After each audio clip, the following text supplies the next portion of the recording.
Hey, good morning and welcome. The Patriot Radio News Hour live on this, what is it, Thursday? Take a day off. You don't know what day it is. I'm Joe Jaquin, CEO of the Patriot Trading Group, the physical delivery of wealth insurance. Gold and silver, it is what we do, and nobody does it better than us. 800-951-0592. That's the toll-free number. That's what keeps us going. That's what has kept us on the air for over 23 years. We've been right here, all self-funded by you, the customer, the listener. When you do business with us, that pays for all the bills. The website at allamericangold.com. And I'm going to tell you right now, if you didn't listen yesterday, I was off. I had a funeral to attend to. Jason and Brian, man, what a show. If you're into conspiracy theory, you got to listen to it. I haven't done it yet. I haven't even listened to it yet, and I'm telling you got to, because that was just based on how many calls and emails we got yesterday. I'm going to do it through YouTube, but you can do it through Facebook. You can do it through Twitter. You can do it through podcasting. I mean, we got every option available to you. But just these guys are great. They're fantastic. They're a great addition to what we've been doing here. Next Friday, Jason will be on again, so put that on your calendar. We haven't even gotten the professor. Wait till we get Glenn Biddle rolling here as well. He'll be on during the summer. You're not going to want to miss it. We just keep adding and adding guys that will add content and really try to keep you all not just to give you the information, but to entertain you as well. And yesterday, and I knew what the show was about. And this was something, and I don't want to give it all away because I really do want you to listen.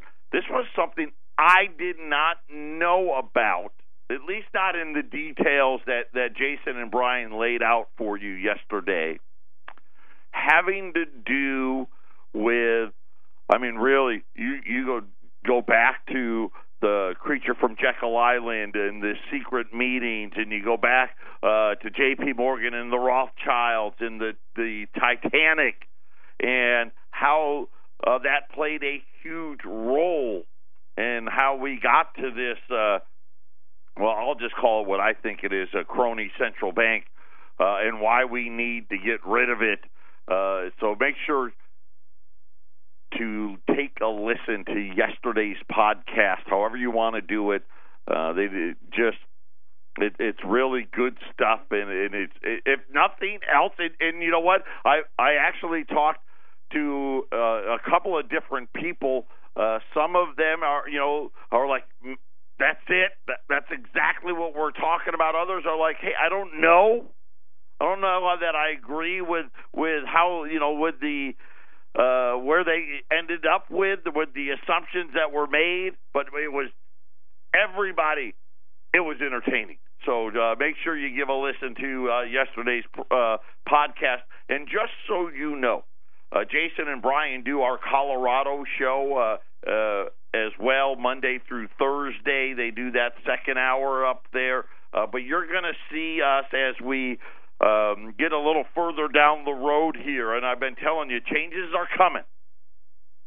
And not just the fact that we've got a new office now at KHNC in Colorado. And we got, by the way, Colorado, we got more changes coming up there. I think you're going to love them. But in general, we're going to be doing a lot more stuff. And I'm just so excited and really fortunate to have been able to assemble the team that we've been able to assemble. We're going to start flexing our muscle here over the next, especially here over the summer. We're going to really start flexing our muscle and showing you just, I think, some great radio all summer long. So be excited about it. I am so excited. But having said all of that,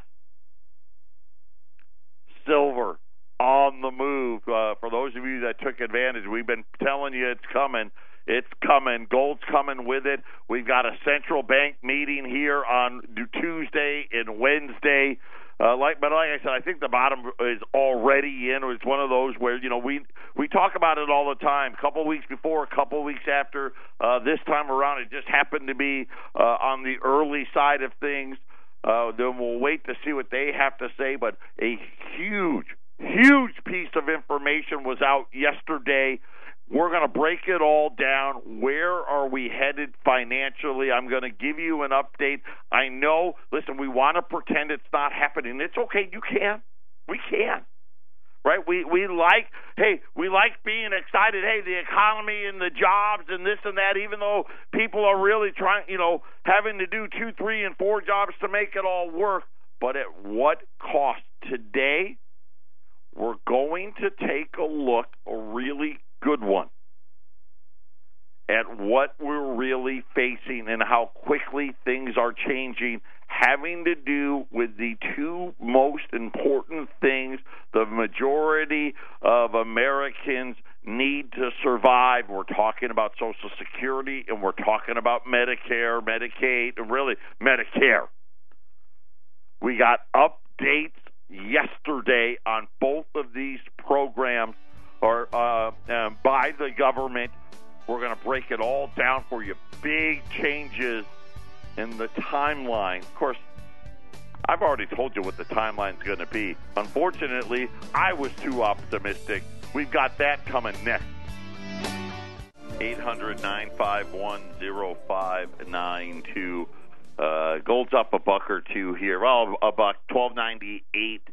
Silver's up 17 more cents, 16.86, 16.87 on silver as it continues to, remember, silver got to 81, 82 ounces of silver to an ounce of gold, and we just knew from history that it needed to come way back in. Really, and everyone's different. A lot of people will tell you 50 ounces of silver to an ounce of gold. I'm kind of more in the 65-ounce category. But even after, the move here in silver over the last few days, we're still almost at 77 ounces. So we still got a ways to go. Matter of fact, I wish I remember. I think it was Sprott has reiterated that they still expect to see $21 silver before the end of the year.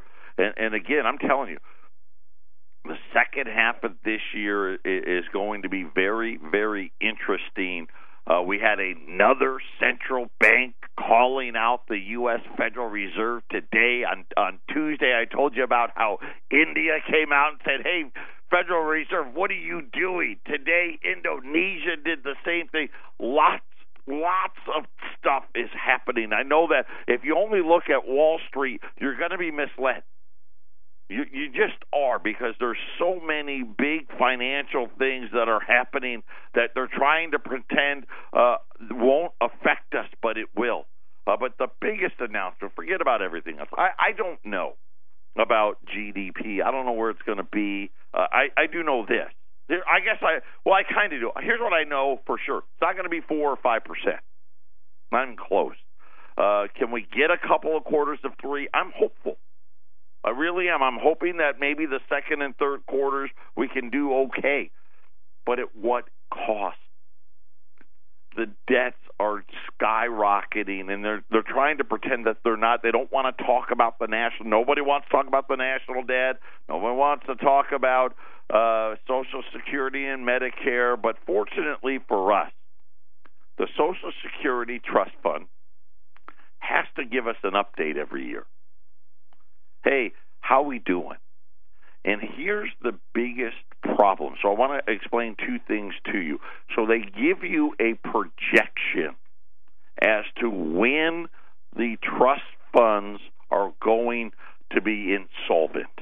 Okay, and all that simply means is after we spend the fake trust fund that we have, and we'll get to that in a second, the amount of money that we take in will exceed the amount of money going out. Here's the problem with all of that. That's already happening. They're just lying. I don't want to say lying. They're misrepresenting it. So I want to give you a couple of headlines, and when you think about why it is that you need to have that wealth insurance, okay? You're seeing inflation everywhere. You know it. I know you do because I'm feeling it. Right? Starbucks today, cup of coffee up another 20 cents. Right? Now, and I'm not talking about the $5, $6. I don't even know. I don't want to pretend I know how much a Starbucks costs. But I'm just talking about this one happened to be just the plain. I just want a coffee black up another 20 cents. That was made. That announcement today. That's 10% on just a black coffee at Starbucks. You're seeing it everywhere, and eventually it comes home. And they have to say, oh, my Lord, this is what we've done. And they're going to have to own up to the truth. But now I'm going to tell you, and I've been telling you, I already know what the deficits are going to do. Some of you don't want to believe me. Some of you want to say, oh, Devil's just trying to scare everybody. No, please. Why would I want to do that? I don't want to scare anybody. What I want you to do is I want you to understand what it is that we are facing in reality. Something that all of you can understand, and then you need to make the decision. Either you're going to get ready or you're not. If you don't want to get ready, that's on you. But eventually, all of you will end up calling the number. Most of you will call saying, I wish I had. Listen, you already missed the bottom in gold and silver. You missed it. You missed it in 2001. You missed it again in 2015. Right? Gold went to 1,050. Silver was 13 and change. They're not going back there again. You've spent a lifetime paying into Social Security, but there's no guarantee you're going to get out of it what you put in. Now, Social Security used to be a great deal. You used to get a lot more than you ever put into it. In fact, the way things are looking today, the odds are not looking very good at all. The federal government yesterday admitted that the first time since 1982, it needs to dip into the Social Security Trust Fund to pay for the program this year. Now, I'm going to tell you two things. That's a very misleading sentence, first of all, and it's only half true. So up until 1982, Social Security was pay as you go. So for those of you that don't know what that means, is the federal government every couple of years would realize, okay, we got to pay more to Social Security, and they would raise the payroll tax. You know, the one that right now, if anyone that gets a paycheck, FICA, 6.2% of your paycheck goes to the trust fund. Well, goes to the Social Security, and that's Social Security and Medicare. Okay, that's what FICA is for. If you're self-employed, which a lot of you are, just like I am, 12.4%. Well, up until the early 80s, it was pay as you go. So every few years, maybe it was 2, 3, 4 years, they would just raise how much you had to pay. So at that point, listen, the tax was like 1%, maybe 1.5%, not 12.8% or 12.4% that it is today. But this is when Alan Greenspan, right, Ronald Reagan, I've told you the story, They said, hey, you know what? And part of it was the whole Reagan tax cut thing. It was kind of a little bit of a shell game that they played. They gave you a big tax cut, but then they raised your FICA tax a bunch. But they were supposed to create that trust fund. So they never really had to dip into Social Security because it was always pay as you go, and so every year or two they'd make a little adjustment. So that part was a little misleading. But that's why 1982. Starting in 1983, we started building this trust fund. The problem was we spent the money.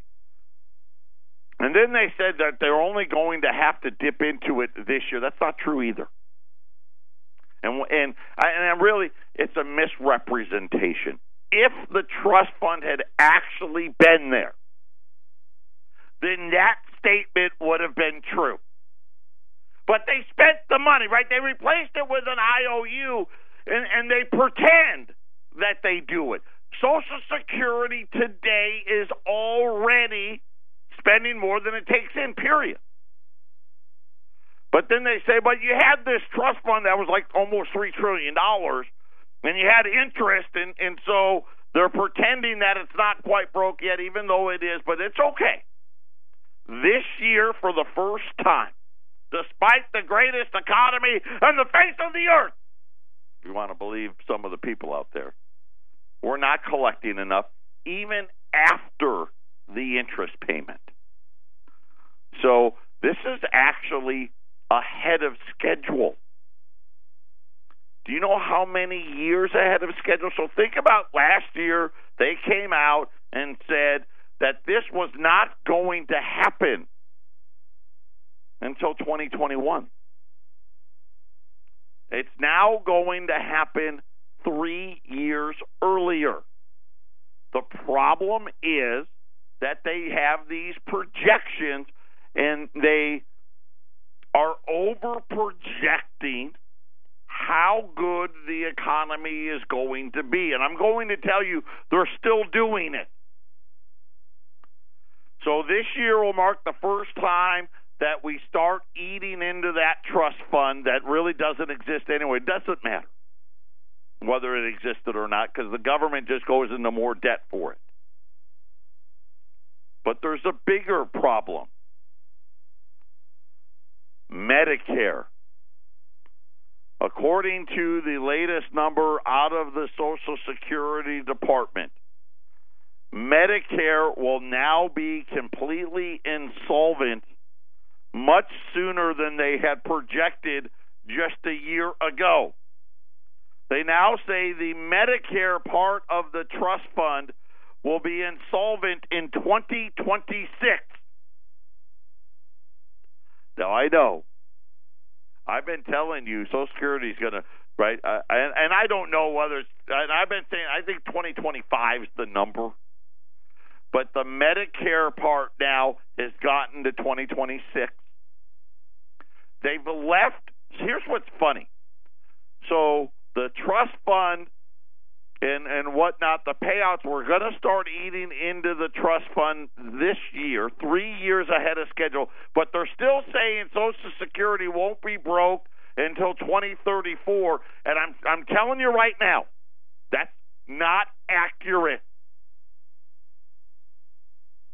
It's the only way you get to 2034, which really, when you think about it, it's not that long.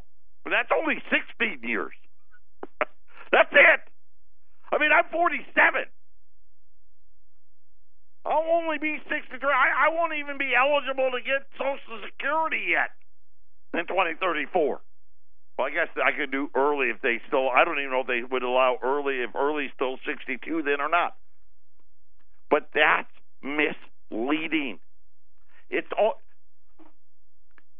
I'm going to tell you, it's almost impossible, because anything's possible. But really, I mean, if you look at this, it truly is impossible for it to go that far. They've got a bunch of projections that, listen, we haven't had those type of numbers maybe ever, right? They're talking about having GDP above 3%, and all these people were miraculously all these people are going to start working, even though we got almost 100 million people down the work. It's not logical. Medicare caught me off guard. The fact that last year they told us we wouldn't go negative into the trust fund till 2021. Now this year they come out and say, it's actually going to be this year. They said that the cost of Medicare and Social Security will increase substantially as a percentage of GDP through 2035, and that's a fact. And when they say substantially, think about it now. We already spend over $1 trillion apiece on these two programs. So what's substantially? Double it. And I don't know that doubling it's going to be quite enough. So that will tell you that's $4 trillion just on those two programs. We haven't paid the interest on the debt. We haven't paid for defense. We haven't paid for anything yet, right? You see where this is headed. Do you not see it? How big and how bad is this thing going to get? We're going to break down some of the numbers when we get back.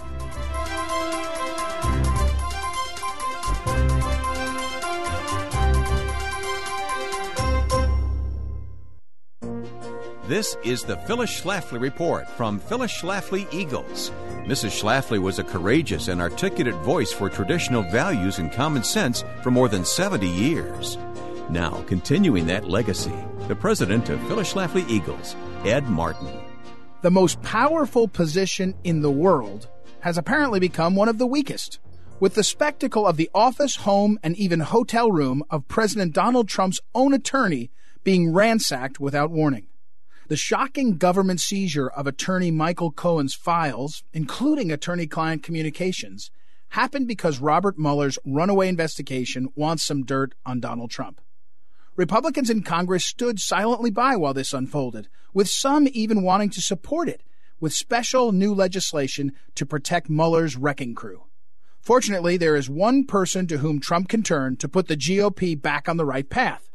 President Trump should look to his top advocate in his own Department of Justice, Solicitor General Noel Francisco. He may be the only man willing to assert proper presidential authority to stop the circus caused by the blank check given to Mueller's out-of-control Inquisition. The Solicitor General argues cases on behalf of the executive branch before the U.S. Supreme Court and is well-versed in constitutional law. In contrast with the liberal Republicans on Capitol Hill, General Francisco has strongly asserted the authority of President Trump to fire underlings in the executive branch. General Francisco argued in support of executive power to deport illegal alien lawbreakers. The left is most agitated about Francisco's support of presidential power.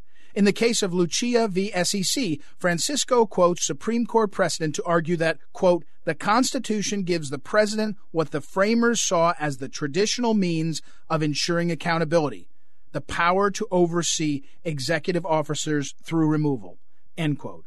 Although relatively unknown to the public, Francisco is in line to replace Mueller's supervisor, Rod Rosenstein, if Rosenstein were terminated by Trump.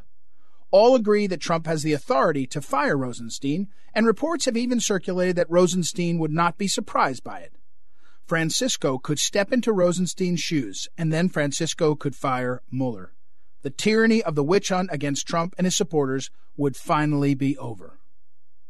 Thanks for listening to the Phyllis Schlafly Report. You'll be glad to know the legacy of Phyllis Schlafly continues, upheld by Ed Martin, president of Phyllis Schlafly Eagles, Chairman Helen Marie Taylor, Treasurer John Schlafly, a full staff in St. Louis and our nation's capital, and thousands of citizen volunteers, her Eagles, across the country. You can be part of that legacy at phyllisschlafly.com. That's phyllisschlafly.com.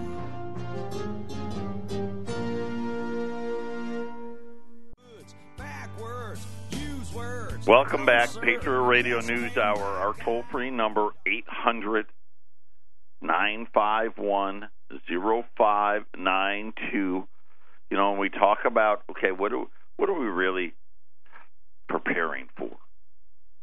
And why are all these countries bringing gold back? And and trying to prepare for what?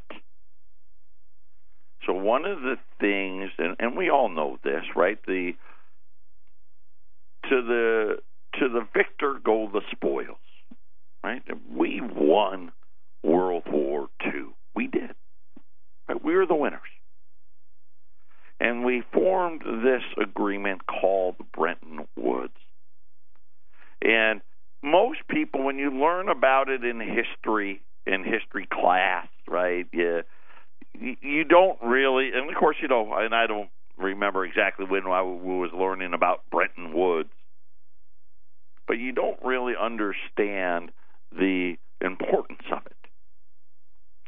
For those of you that have been fortunate enough to be able to listen to this show over the last 20-some-odd years, you kind of know it was a big deal, right?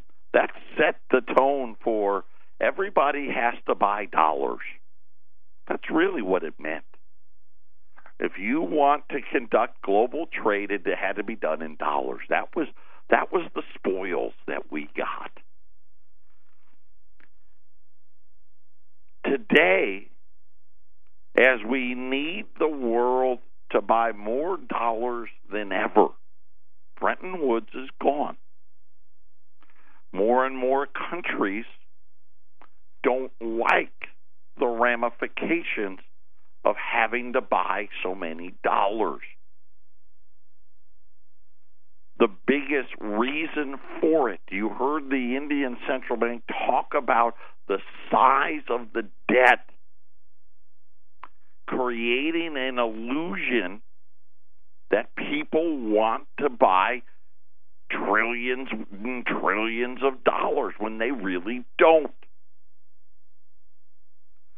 Right? It gives the illusion of this strong dollar when it's really not. That's what, that was, they didn't say it that way, right? But in the plain English version, this is what they're saying. The Indonesian Central Bank today, same thing. Hey, you're causing havoc in our economy because we've got all these dollars. And it's now affecting us because it's showing strength you really don't have. And then you see the projections from the two biggest pieces of the budget. Nothing's bigger than Medicare and Social Security. Let me lay it out for you. We're up to 62 million people now receiving Social Security benefits. It's incredible. And it goes up by, 3.6 to 4, let's just round up, 4 million people a year. So next year that number is going to be 66 million and 70 million, 74 million. You see where we're going. And it's going to do that every single year for the next, 18 years in a row. So let's just see. Let me just see if I can, with my calculator here, 18 years of 4+ million. It's another 72 million. On top of the 62 we already got, it'll be 134 million people. Today, the average benefit is just a few bucks under $1,300 a month. And, of course, now that inflation's back, the number's going to start rising even more. Then there's Medicare. There's 60 million people getting that. Right? And you start adding these costs up together, all of a sudden you're like, oh, that's the government, that's $3,000 a month, give or take. And what are healthcare costs doing, right? We know what they're doing. They say that the problem is getting very significant and that closing the gap, if we close the gap right this second, which we're not going to do, the payroll tax would have to go from 12.4% to 15.2%. So you think that's an increase of 2.8% or that's about a 22.5% increase in your payroll tax. And you start thinking about what that really means to people. And all of a sudden now, and that's if you did it today. We won't do it today. We won't do it next year or the year after that. By the time they get ready to adjust this thing, it's going to be massive. In order for them to actually really pay for it, 10 years from today. And you know what? Forget 10 years. I'm tired of saying 10 years. 8 years from today. Because now, today they've already submitted today, Medicare is going to be insolvent in 2026. So what's the real number? 2023? 2022? They're still holding on to the myth of 2034 on Social Security. That's not true. They know it's not true. What would the payroll tax have to be? And I'm going to tell you right now, double, 24%. Could you imagine if you were self-employed and all of a sudden, just in payroll tax alone, you had to pay 24, 25% of your income? That's what we're looking at. And so when you look at how big this problem gets, and I hate to, and I kept thinking it would be longer. I did. I thought we could get to 2025 or 2026. Now I don't. They took 3 years off of Medicare in a single year. Then they said we're going to dip into the trust fund after interest, right? Because we've been dipping into the trust fund since I want to say like 2011, but because the government pays fake interest, they act like they don't, right? Because again, right, the money was never there. But now, even after the interest payment, the trust fund will spend more. They still didn't bring down the time frame, which makes no sense, right? Obviously, if that happened 3 years earlier, makes sense that you would think they would go back down to like 2031 or something. That's coming. I'm sure that'll be next year, right? They'll start saying, well, maybe 2031, then a couple of years later, right, they'll get to 2028, and then somewhere around 2025 is my guess for Social Security. Problem is Medicare will go broke first. Patriot Radio News Hour. We'll be back after the break. 800-951-0592. That is our toll-free number. Today is the very last day. U.S. $20 gold pieces. We had a big price increase overnight, even though, gold hasn't really gone anywhere today. It's $12.97, $12.98, $13.55. 10 or more, $13.50. Today's the last day, and then you're going to see the 20s across the board go up in price. And we've been talking about this very quietly. The amount of supply, which we had an abundance of for all of 2017 and into the early parts of 2018. Have disappeared. And, of course, for the last, probably about a month or so, I've been telling you this. Now we're starting to see it already in silver, right? We're seeing silver starting to move now, even though gold, it's moving because the supply has dried up. Same thing's happening in the gold markets. Make sure, don't let this opportunity pass you by. If you don't plan on being alive in the next year or two, then maybe it's okay. But if you think you're going to be around in 2022, 2023, 2024, 2025, you're going to want to call now. Because it's going to cost you a whole lot more then. It's really simple math. I mean, we want to make things more complicated than it is. It's just math. We have no trust fund. It's going to be depleted so much faster than anybody thought. Now Medicare, my guess is Medicare will be broke in 2022. I'm trying to think about it in my mind and where the numbers are taking me. Right? This isn't I made it up out of thin air. I'm just basing it upon about 4 million people a year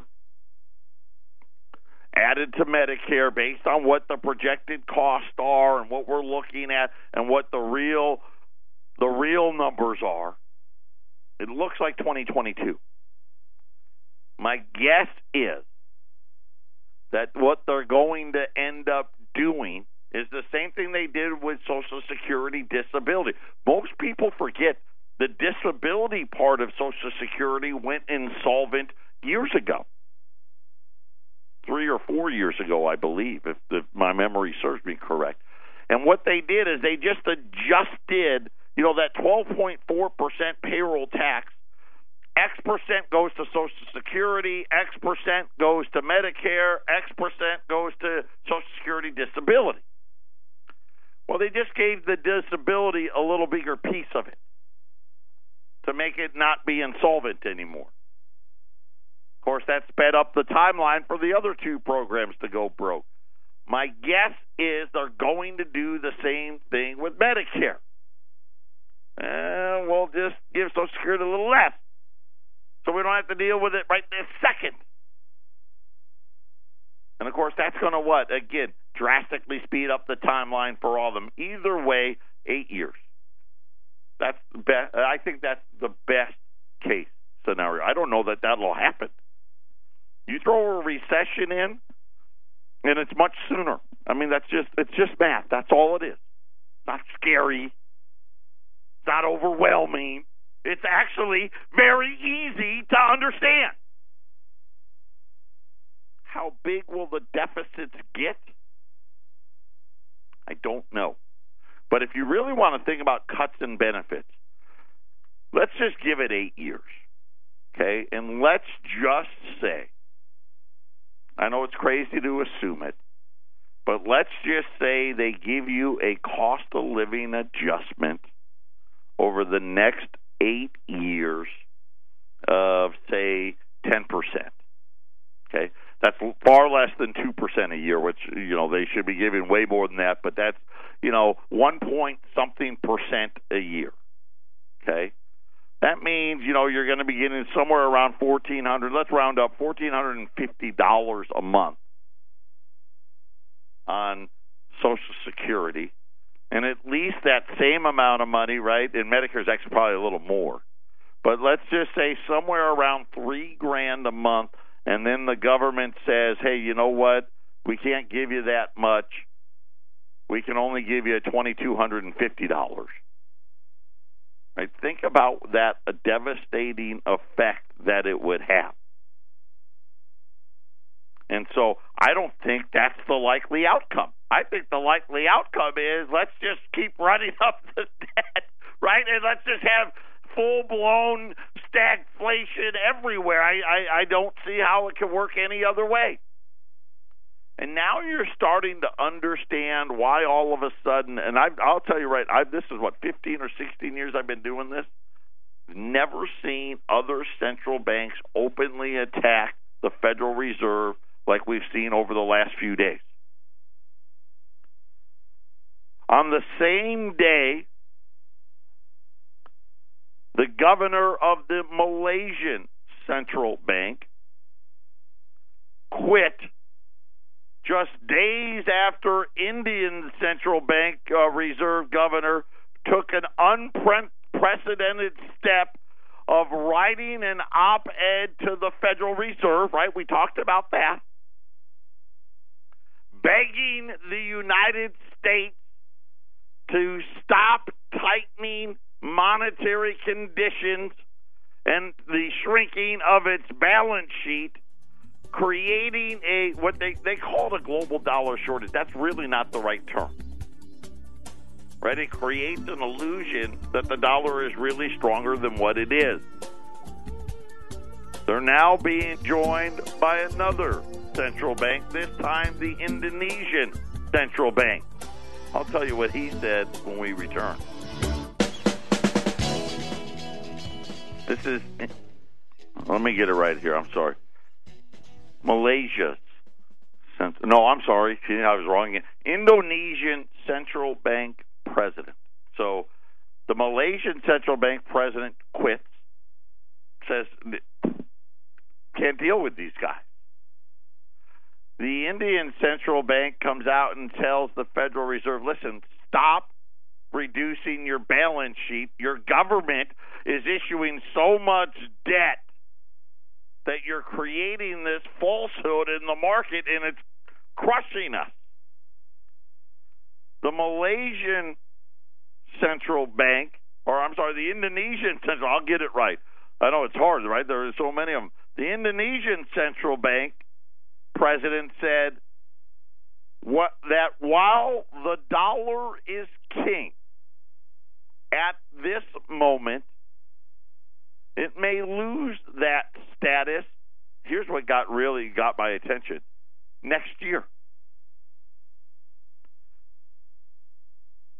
And I'll call it what it is, his threat to the U.S. Federal Reserve of, hey, you can't do both. You can't blow up the national debt and issue all the bonds to cover that and shrink your balance sheet. And while, yes, you are king dollar for the moment, you may lose that status next year. Because here's the funny thing. They already know. Listen, you're going to lose that status. The question is when. So now he's pushing up the time frame, kind of like Medicare and Social Security, the trust funds, right? They pushed up the time frame. All of these, we'll call them these emerging markets are doing the same. I don't know if you saw the Brazilian real getting hammered today. Listen, the repercussions of this are very simple. This is it. They have another place to go now. They never did before. China's ready to step in. They're a reserve currency. Every couple of months, more and more products you're able to buy without the need to use dollars. Of course, the biggest one being crude oil. Right now, all the other the metals commodity, London already said, hey, get ready. We'll have it before the end of the year. There are three global players that impact the future of interest rates and exchange rates. Used to be there was only one. This was the Indonesian central bank president. That's why the dollar has been king. But now we're going to see other central banks start normalizing. And, of course, obviously the big elephant in the room, which is we don't need to hold all of these dollars nearly as much as we used to because we now have an alternative. And he went on to say, by the way, Europe saying they're going to start normalizing. Who's going to buy all that debt? Right? They bring up really good points. When you start to pay attention to some of these countries that we used to never have to listen to, they got really good points. Who's going to be left holding the bag?